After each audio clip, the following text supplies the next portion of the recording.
We had the best time doing the initial breakdown of the body language and behavior in this video, and we decided we'd revisit some of our favorite moments from it. Sorry, I'm the DA. I was going 55 coming home from work. 55 and a 35. I don't really care. Okay. So you can call Dennis. Can you please come over here? No. This is on a traffic stop, ma'am. Yes, it is. You can call Dennis Kohlmeyer right now. Okay, I'm telling you why I stopped you. You didn't stop at all. Did you not hear my lights or sirens or anything? No, I didn't actually. I was on the phone. Okay, well, you're not supposed to be on the phone while you're driving either. Yes, I am with the hands-free. Absolutely. Okay. Why are you so upset at me? I'm doing my job. You just admitted to me that you were going 55 and a 35 on Phillips Road. Can you please tell him to leave me alone? It's Officer Christopher. Can you stay over here, ma'am? This is a legal traffic stop. Do you have your ID? No, it's in my purse. Here. You have your purse right there. No, this is my lunch. Would you talk to Dennis? This is ridiculous. Just go away. Hello, sir. Good. Ma'am, can you please stay at the back? This is legal traffic stop. Can you please stay over here? No. Hey, baby, get your little guy out of here. Sir, I stopped her for going 55 and a 35 on Phillips Road. On Phillips Road. And she failed to stop. She drove all the way back home and parked in her garage. And now she's not complying with any of my commands. Ma'am, do not go inside. Oh my God. All right, Greg, what do you got? So she starts off, her very first defense is going to be a rational actor. And she's going to be, look, I'm the DA. She's going to be very calm. Watch her. She goes and she uses exaggerated vowels as she says, I don't care, real long drawn out. I don't really care. And she kind of strikes that pose, whatever she's doing with her right hand there. She looks like John Travolta from Saturday Night Fever or something, throwing her hand up as she says it, like, get out of here. She's got demonstrative body language. The whole thing she's doing here is saying, I am the DA. I'm the DA. Not that that matters. This guy's doing his job. And so she gets more and more defiant with him as he goes. She's got these eyes that open wide in defiance. Then she goes, no, I didn't. Did you not hear my lights or sirens or anything? No, I didn't actually. I was on the phone. Well, then how can you tell me that you knew you were going 55 when he first pulled you over? I was going 55 coming home from work. Clearly, the two things won't mesh. If you're saying, look, I was doing 55, then you know when the lights came on. You know when he was pulling you over. As she comes outside, she has the phone as a barrier, and she does something I call egg protector, where we call the fig leaf what men do when they cross primary sex organs. Women cross your uterus with your arm and ovaries, and that's a protection. That's a barrier. And then she does an eye roll and breaks eye contact and annoyance. Whatever he's saying doesn't matter. She should have just held up her hand and said, just be quiet, because that's what she just did with her body language. She's gripping that barrier. And then she goes back into the car. Here's a piece of advice for you. If you get pulled over, don't go back in the car and dig in a bag. Unless you want to be tased or worse, that's a real opportunity for that cop to take this out on her. Let us say this about things. When we're talking about anything we see in body language, we're using our life of experience, whether that's in an interrogation room, interviewing people in corporate America, interacting with thousands and thousands of people, and then applying our life experience over it. So each of us may have minor differences in what we see, and you may have minor differences if you had more experience. For example, a police officer will see something different than an average person. So it's an important part of what we do. And even in my system of read, review, evaluate, analyze, and decide, I always say you'll come up with a different solution based on context that you may understand that don't. Chase, what do you got? Yeah. I agree. I totally agree. And there's no shaking in her hands that I might expect to see. No indication that she's even remotely worried about being stopped, which seems to indicate she's extremely confident in two things. She didn't do anything wrong. Or number two, she is so important that the law doesn't apply to her, and this is not a big deal. So either way, this is very revealing of some character here. She's hesitant to step out of the garage. You can see her looking left and right. She's hyper aware of the potential for the neighbors to be watching what's going on at this point. And when people are in situations where they feel superior and they feel that the person they're talking to has nothing to offer them, that's when true character comes out. When somebody's talking to a waiter, for example, you can see how they treat a waiter when they think nobody's looking. How someone treats a waiter who they might see as not directly beneficial to their personal goals can be very telling. Do they show respect and kindness, or do they dismiss and belittle? This behavior is a powerful indicator of the true nature because it's free from the usual filters that we apply when we think that we have something to gain. And I think it's these unguarded moments that show us whether or not a person practices respect and empathy as a core value or as just tools to be used when they're beneficial. So as of now, I'm seeing some things that would make me think I would not want to be near this person in real life. Scott, what do you got? I agree with everything you said. And what we're seeing is this is the behavior of a giant baby. A giant baby that's a narcissist. And I'll show you why, because we see everything a baby does, a little child, we're going to see her do. Everything from stomping to cussing to getting real loud, trying to get her way, not listening to anything, trying to overtake the conversation. I'm the one in charge. She thinks her attitude is, I know all because I am all. That's what babies are. That's what a giant baby narcissist would do. That's how they would see the world. And when he says, you're going 55 and a 35, she says, I don't care. 55 and a 35. I don't really care. She's the district attorney. If you get a ticket over there and you have to go talk about it, that's who you go see. That's who prosecutes your ticket. She's the one that, in other words, that gets after you and says, okay, well, here's what happened. She'll point that out. Do what? She'll point that out. Oh, I know. But, oh, yeah. And, oh, yeah, she sure does. And she should know that. So we can't give her a pass on this. We can't let that go. Her go-to is, I'm calling Dennis Kohlmeyer right now. This is on a traffic stop, ma'am. Yes, it is. You can call Dennis Kohlmeyer right now. And that's their chief of police there. It's Dennis Kohlmeyer, apparently. So she's calling the chief of police. She's put herself in above everybody, so much so with the chief of police that she's going to call him and get this taken care of. And then she gives him the phone, says, in other words, here's your boss, now go away. Talk to him. Just trying to get, like, I'm too good to talk to you. You're out there first responding to anything that happens. If somebody had come to her house and was shooting and setting it on fire, or whatever, he's going to show up and try to stop that and catch the person doing it, right? And she's treating him like that. I don't like this woman in the least. I'm going to go ahead and say it. I may be a little bit biased on this, but when you start treating the police officers like that, the people that would die for you, literally, they do it every day. No, I'm not into it. She goes in the house. And what does she take in the house? She takes her little lunch bag in the house, and then makes a big deal about, oh God, she goes in there and says that. Ma'am, do not go inside. Oh my God. Makes me wonder what's in the bag, if there's anything in the bag that she shouldn't have, that she's trying to hide. So let me throw that out there in case you guys decide to look into that. Hey panelists, quick intro. I want you to meet Jess, our sponsorship specialist. Hey Jess. Hi Mark. Jess, thanks for letting me do this. I just Googled your full name. Now, is your address Los Angeles? Yes. And your phone number 214-28? Where are you finding all this information? Yeah, see, that's the scary part.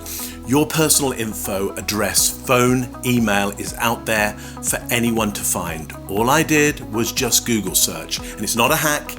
It's data brokers, companies that collect and sell your information to marketeers, scammers, even identity thieves. And yes, it's totally legal and totally creepy. They're supposed to remove your info if you ask, but they bury that in legalese and red tape, hoping you just give up. Or you can do what we do, which is use Aura, today's sponsor. Aura scans the web for data brokers, sharing your info, and automatically sends opt-out requests on your behalf. Just give it a few days and your personal data starts vanishing from those sketchy sites. But Aura doesn't stop there. It monitors the dark web 24/7 and alerts you fast if your info shows up. It'll warn you if someone tries to open a bank account or credit line in your name. And if something does go wrong, you're covered with up to $5 million in identity theft insurance and a US-based fraud team ready to step in. Plus, Aura includes a world-class VPN so you can browse and shop safely from anywhere. It's privacy, protection and peace of mind all in one. So go to aura.com/TBP and get 14 days free. That's enough time for Aura to start scrubbing your personal info from the internet. Thanks again, Jess, and now back to the show. I wonder what was in that bag. Think about that a little bit. She's heard 1,000 times somebody say, I didn't hear the lights and siren when a cop was following them. And that's their excuse. Really? And she said, you got to be kidding me. That's a police car. We know you saw it because everybody sees a police car. When the sirens go off, you heard it. You saw it. You can't help but see it. So no, I'm not into her. A giant baby narcissist. No. This gets on my last nerve. Mark, what do you got? Yeah, let's see what I got here. Look, there's a reason that you have a 35 kilometer, I guess it's kilometers or is miles in the US? I can't remember. Miles. Okay, 35 miles an hour limit. It's usually because there's a built up area there, which means there's pedestrians likely, and usually little kids, and you're trying to stop people moving so fast that they won't be able to brake in time if a kid runs out into the road or somebody walks out into the road. It's a social convention. It's kind of less of a law, though it is the law. It's more about a social convention.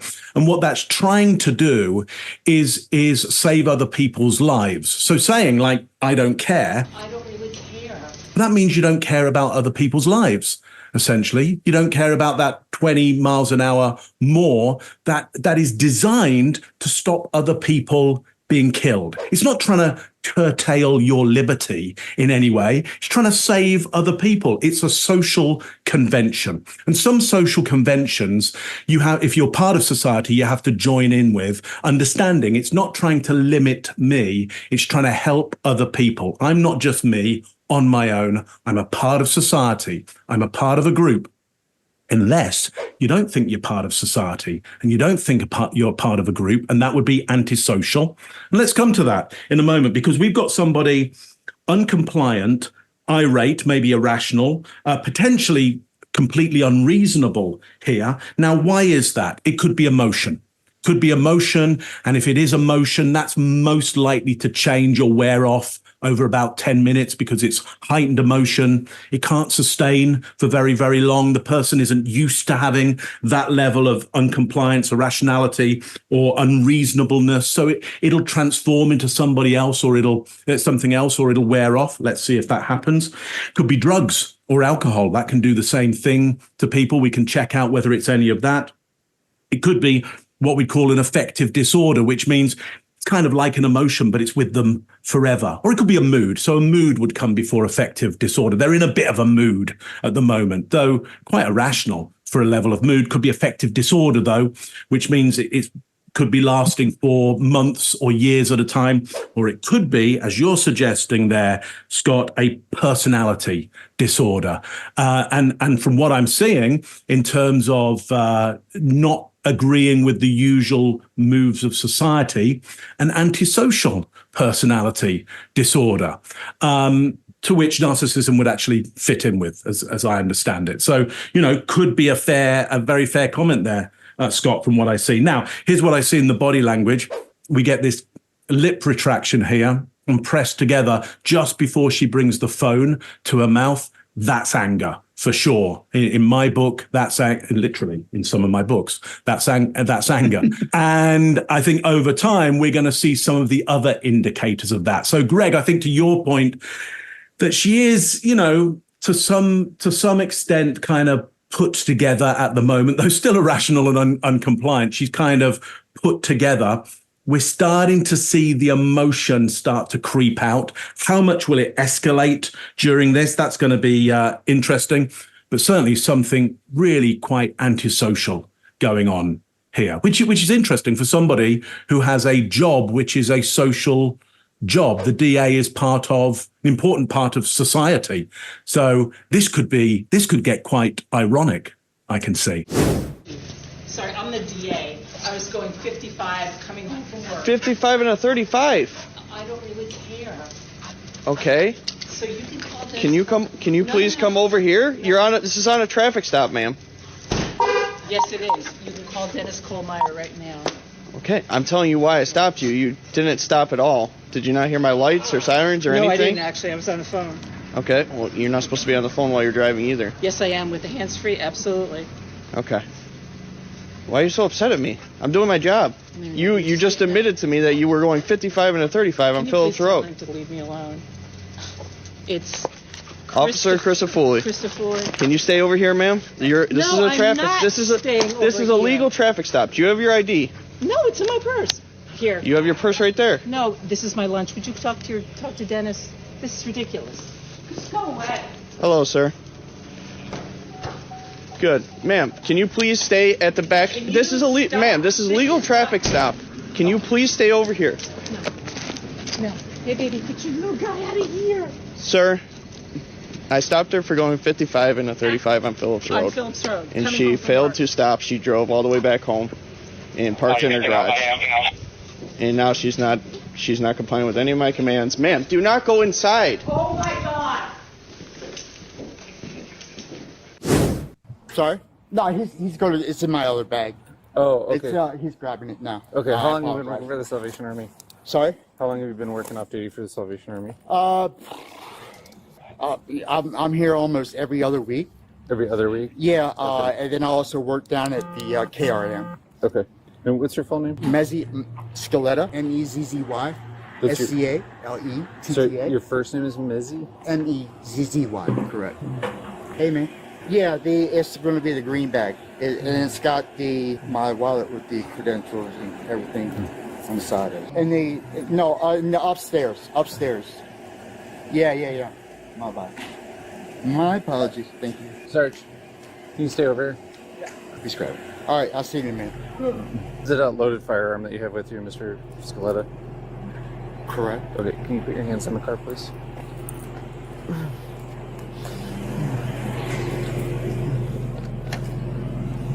Not familiar with the retention of this holster, just keep your hands over there. Can we not do this in front of everybody? I mean, really? Yeah. You're doing just fine keeping your hands over Okay, there. yeah. I appreciate No it. problem, man. Can I contact my command as soon as y'all are... Do you have any other firearms on you, sir? No, sir. Okay. I Here's don't. what you do. No. So you're not under arrest right now, but you're being detained, okay?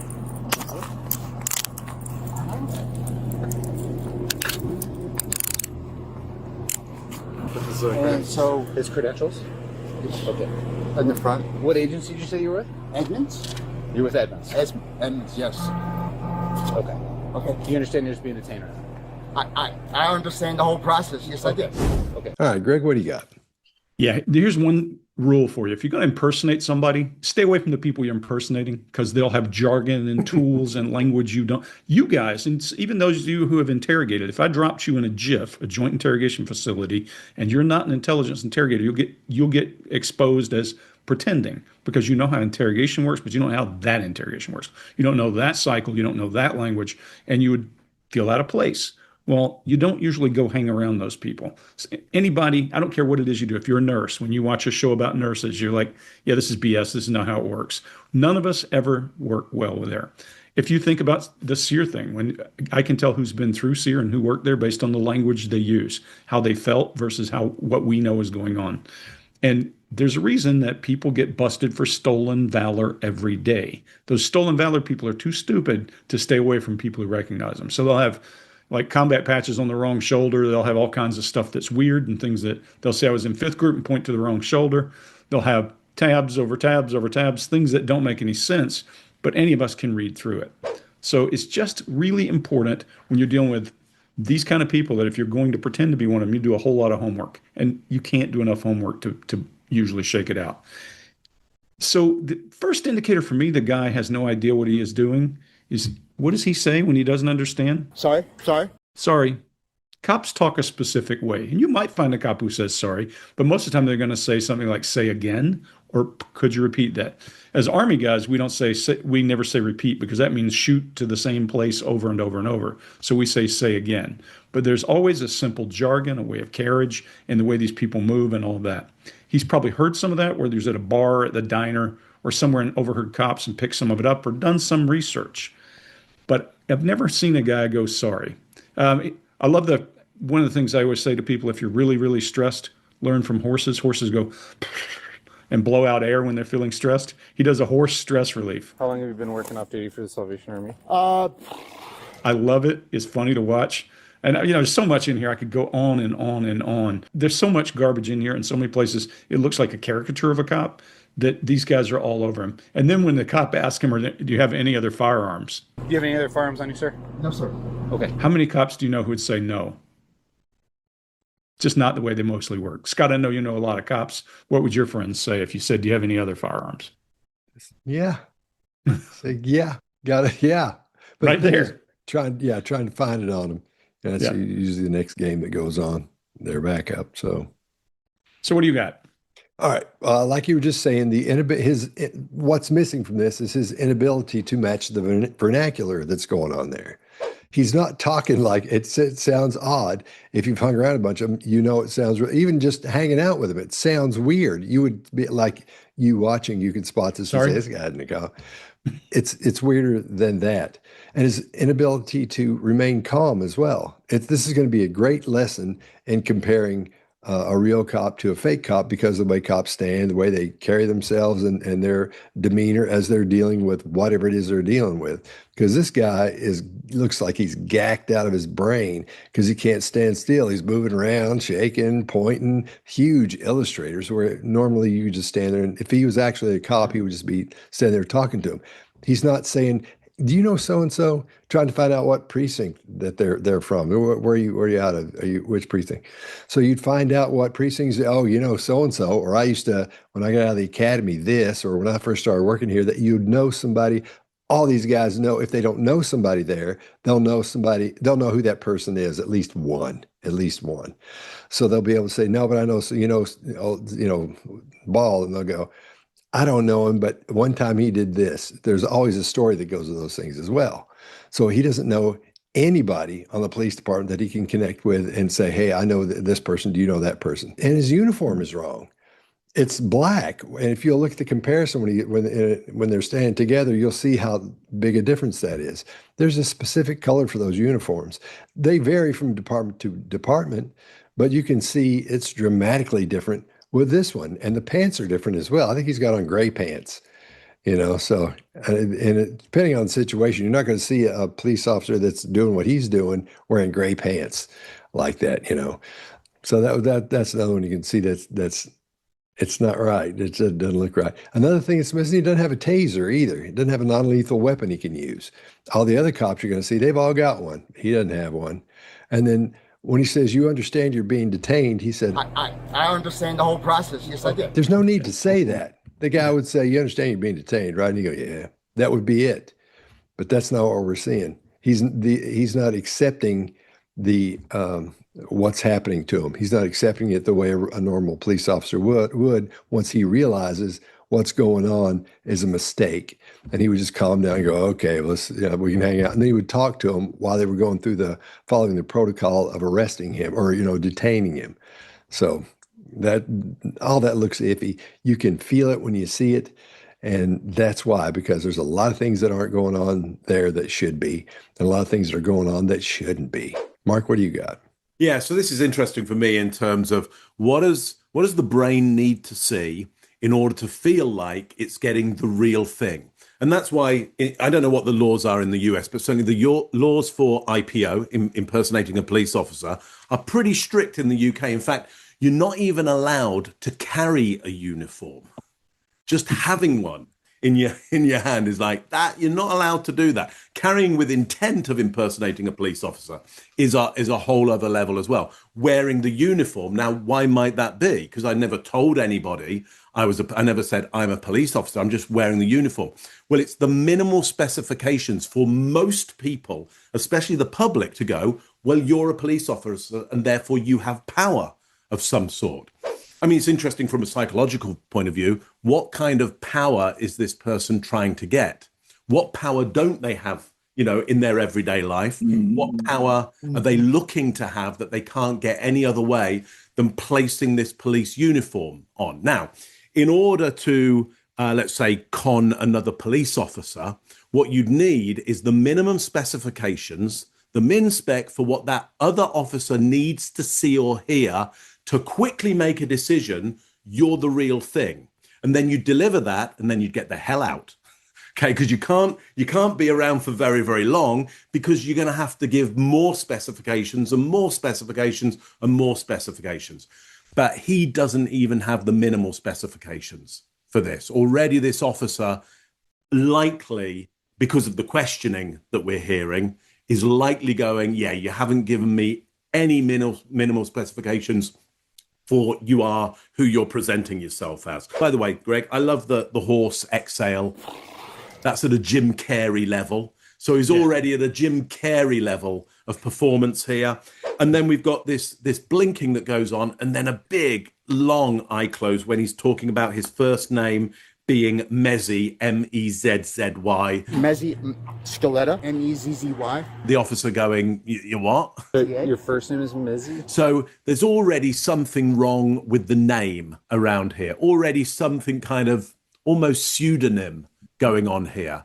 He's got a name that probably isn't strictly the name his parents or his birth certificate has on it, I would imagine. Badge. Yeah, or a badge, yeah. And also he's wearing stuff that he isn't entitled to wear in order probably to get an entitlement that is not his to have. Really interesting. Chase, what do you got on this one? Yeah, this happened to me on a plane once. Oh, yeah? So I live near Norfolk, Virginia, and I'm flying out of Norfolk. And the base here is all the SEAL teams are right here in Little Creek, which is in Virginia Beach. And this guy beside me, I asked him, like, oh, what do you do? Words out of his mouth. And Greg, listen to this. You didn't even serve in the Navy. He responds by saying, I'm on the SEAL teams. I am on the SEAL teams. I've never heard anyone say that who's a SEAL in my lifetime. And I've worked with them for a long time. Can't imagine. I never mentioned that I was in the Navy or anything. I asked him a few more questions, and then he said he was on SEAL Team 3. Oh, yeah. That's the one in the Midwest. Yeah. So even numbered SEAL teams are on the East Coast, by the way. So, like, you really, really, really got to know what you're doing. And I didn't even ask any hard questions. What BUDS class were you? Like all these other things that give this stuff away.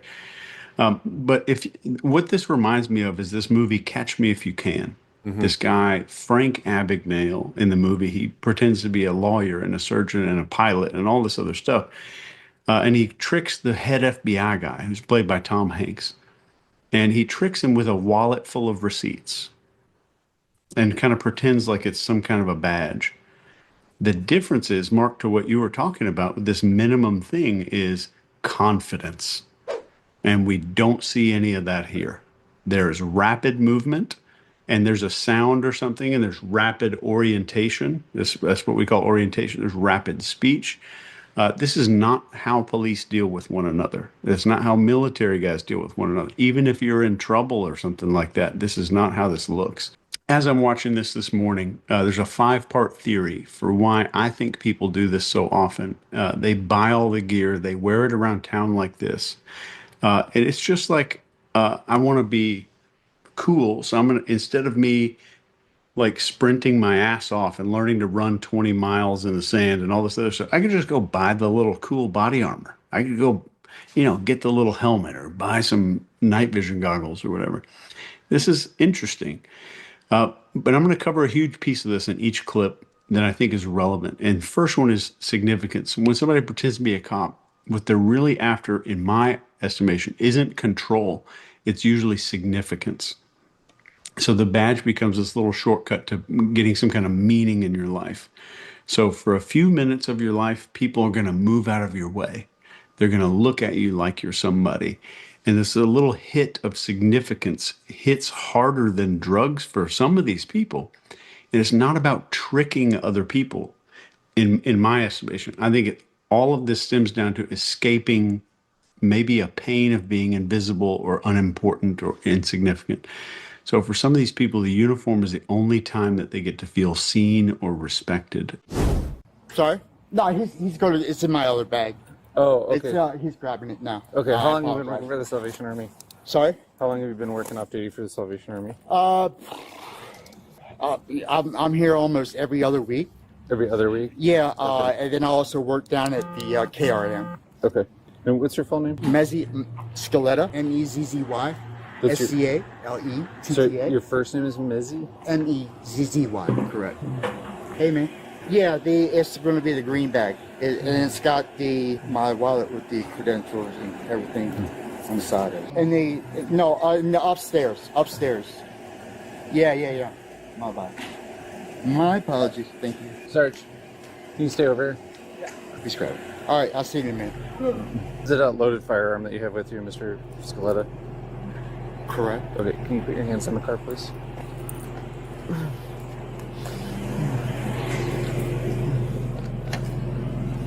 I'm not familiar with the retention of this holster. Just keep your hands over there. Can we not do this in front of everybody? I mean, really? Yeah. You're doing just fine keeping your hand over Okay, that. yeah. I appreciate no it. problem, man. Can I contact my command as soon as y'all are... Do you have any other firearms on you, sir? No, sir. Okay. I Here's got what it. you do. No. So you're not under arrest right now, but you're being detained, okay?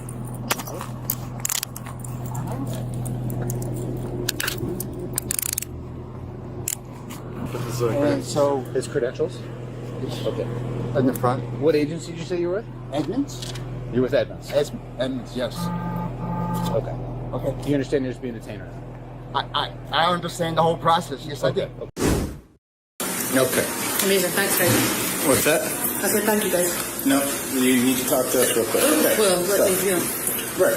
You do your thing. So the reason that we're here is because they explained you were behaving erratically, like somewhat. That's okay. Here's the thing. You're in the wrong lounge. No, I know that. Okay. And I was perfectly aware of that. Okay. When I came into Delta. Okay. So Okay. can I you... used American help. Right. Can you explain why you made the decision to come in here? No, Ma'am? absolutely not. You can't explain I'm that? on TV talking like it's just you and me.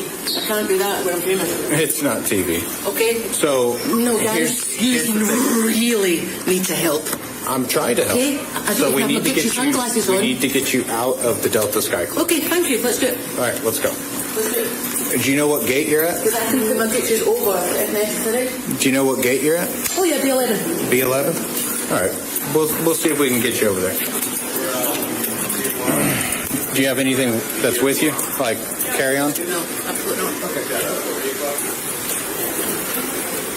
I'm trying to help you. I know. I just need you to work with me too. You know? Yeah, of course. I need to leave me alone. Why? I'm just trying to make conversation. You literally tripped out with me. Just relax. Oh, I'm relaxed. Just get me safely to the lounge I need to be at so I can smoke. Well, there isn't a smoking lounge. The only one is right here. And you got to pay for it. I was told B5 was the... No, I don't think that British Airlines has a smoking lounge at Bravo 5. Well, you need to help me. We'll go for smoke before I get on the flight. Smoking lounge is right cool. here, but you have to pay to get in.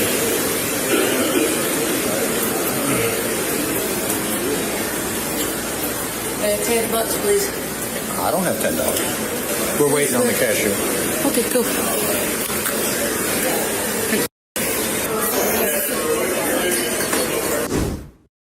All right, Mark, what do you got?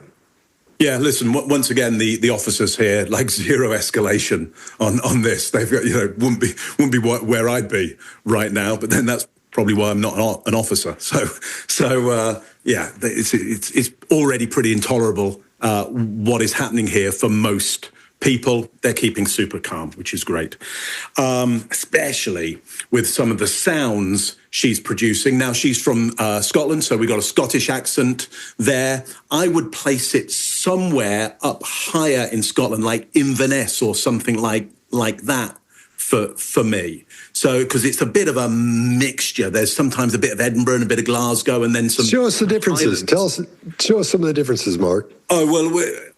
The Glasgow is way, though I think she'll have spent some time in Glasgow at some point. It's way more aggressive. Naturally, the baseline of it will sound more aggressive and just way less understandable to most human beings. I'm not even going to attempt. There'll be too many Scottish watching that if I start to delineate between Scottish accents. They'll have me. I'm flying the Canadian flag today, so I'm not even going to go near Britain at this point. I won't risk it. So you can thank me later, Scotland. But there's this rolled and she hits an R really, but she hits it gutturally down in her chest somewhere at a sound level where when I did some voices for Lord of the Rings, the third one, and if I'm doing orcs, you're trying to create a sound that will really kind of resonate through a cinema and affect people on a kind of a guttural level. So down there. She hits. Mark, I hate to keep breaking in. Let's hear one of your lines. Kill them all now. So you got to hit that down, that really guttural thing. She hits that on really. You really need to help. It's quite scary, actually. So I think there's some aggression in there. Now, look, I'll just say this. She's got no carry-on, so she says. Do you have anything that's with you, like carry-on? No, absolutely not. Okay. That's not the usual behavior of most any passenger. To be walking around an airport with zero carry-on, for me, I go, okay, you are now a complete outlier to everybody else in this airport. And what's interesting is she's being uncompliant with the officers, but airports are designed to make people compliant, designed to create as much compliance as possible. It's a very difficult thing, getting people on and off, very expensive equipment that can go all kinds of wrong, very dangerous equipment, especially, since 9/11, things have escalated in terms of compliance. You got somebody there who has no hand luggage and is being uncompliant. They are now moving away from all the usual social rules. So she's got a lot of antisocial behaviors going on. Now, is that because she has an antisocial personality disorder? Is that because she's taken a concoction of drugs that's making her antisocial, or a bit of both? I don't know. It's very odd how she's flipping from these guttural, aggressive sounds to then, it'll be 11, she says, talking about the gate. Oh, yeah, it'll be 11. You know what gate you're at? Oh, yeah, be 11. It's like, wow, what happened to the aggressive, guttural sound to that? And you don't have luggage with you. We're not in Kansas. We're in a whole other state, but we're not in Kansas anymore. Chase, what do you got on this one? Yeah, clearly there's a mental condition going on. I'm not saying some diagnoses, but there's something cognitive happening here. We know she's a comedian and that she has prolonged periods of lucidity that can be viewed on YouTube. So I think there's likely a mix of medications, maybe some alcohol that are maybe causing what's going on. It's 7 p.m., give or take, when this video is taken. So she's not carrying any luggage and isn't aware she's obviously lost her bags. So there's some kind of cognitive impairment here for sure. So in situations like this, it really pays off to be calm.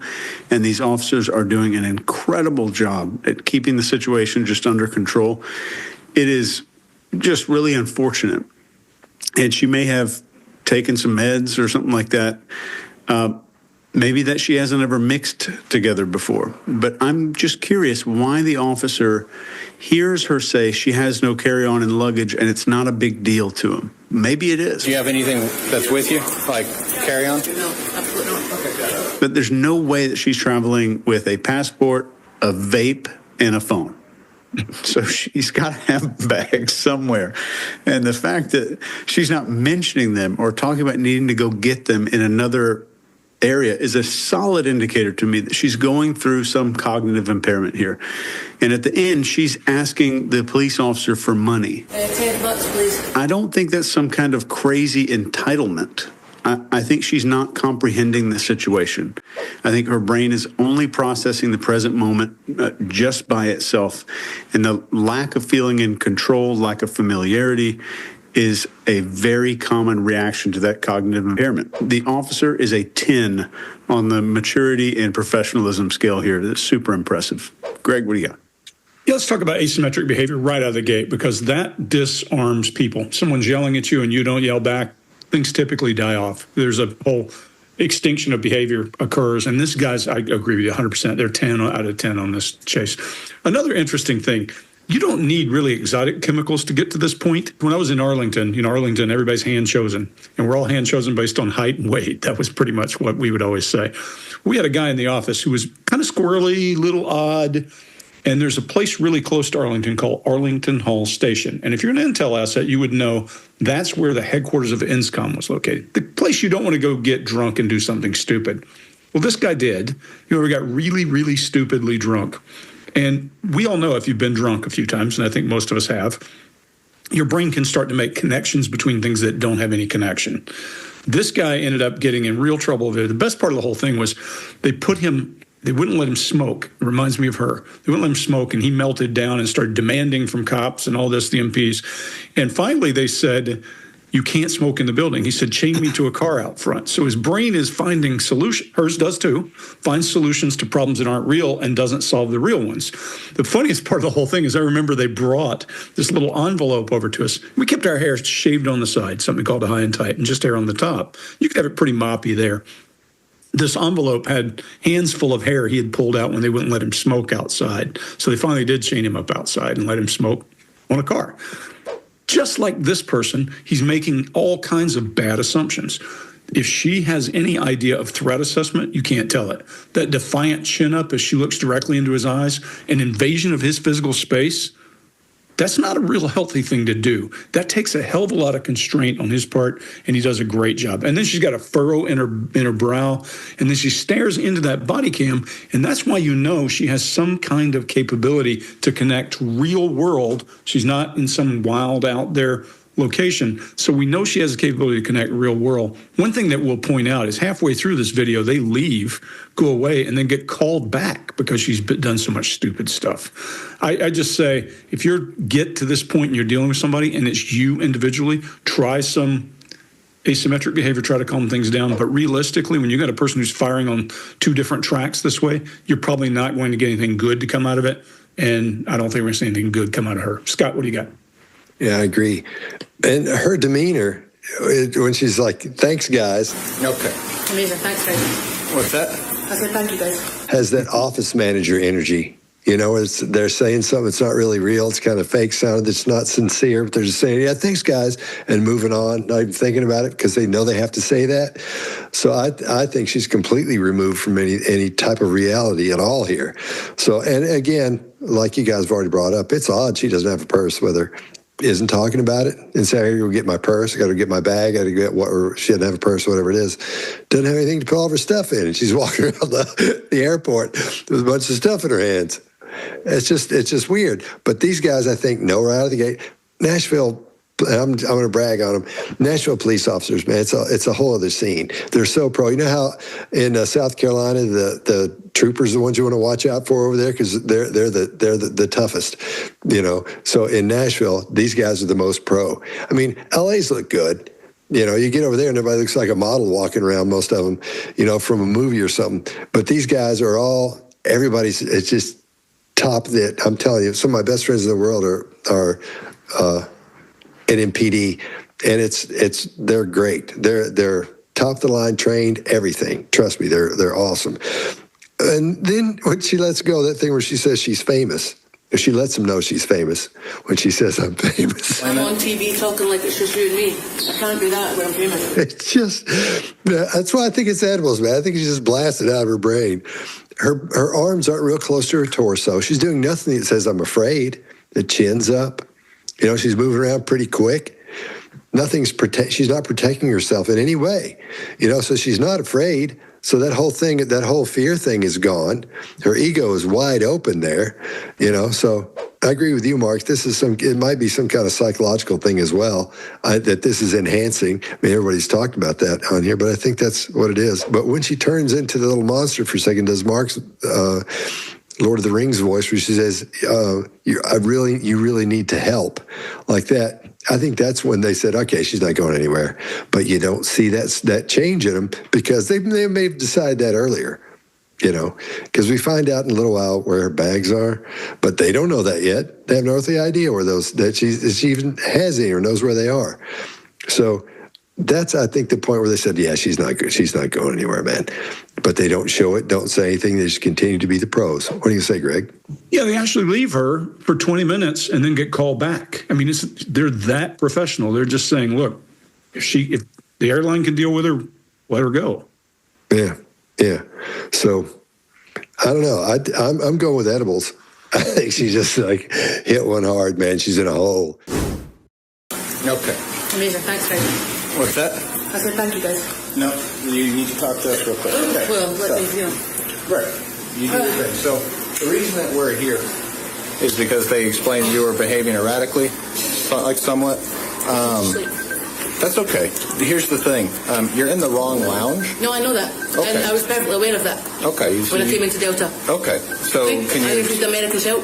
Right. Can you explain why you made the decision to come in here? No, Ma'am? absolutely not. You can't explain that? I'm on TV talking like it's just you and me. I can't do that when I'm human. It's not TV. Okay? So... No, guys, you really need to help. I'm trying to help. Okay? So we need to get you out of the Delta Sky Club. Okay, thank you. Let's do it. All right, let's go. Let's do it. Do you know what gate you're at? Because I can put my pictures over if necessary. Do you know what gate you're at? Oh, yeah, B11. B11? All right. We'll see if we can get you over there. Do you have anything that's with you? Like carry-on? No, absolutely not. Okay. I'm trying to help you. I know. I just need you to work with me too. Yeah, of course. I need to leave me alone. Why? I'm just trying to make conversation. You literally tripped out with me. Just relax. Oh, I'm relaxed. Just get me safely to the lounge I need to be at so I can smoke. Well, there isn't a smoking lounge. The only one is right here. And you got to pay for it. I was told B5 was the... No, I don't think that British Airlines has a smoking lounge at Bravo 5. Well, you need to help me. We'll go for smoke before I get on the flight. Smoking lounge is right here, but you have to pay to get in.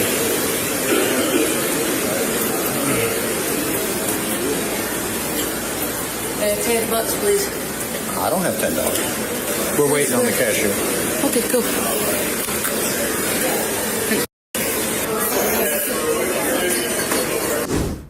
All right, fellas. Think this is another good one, and we'll see you next time.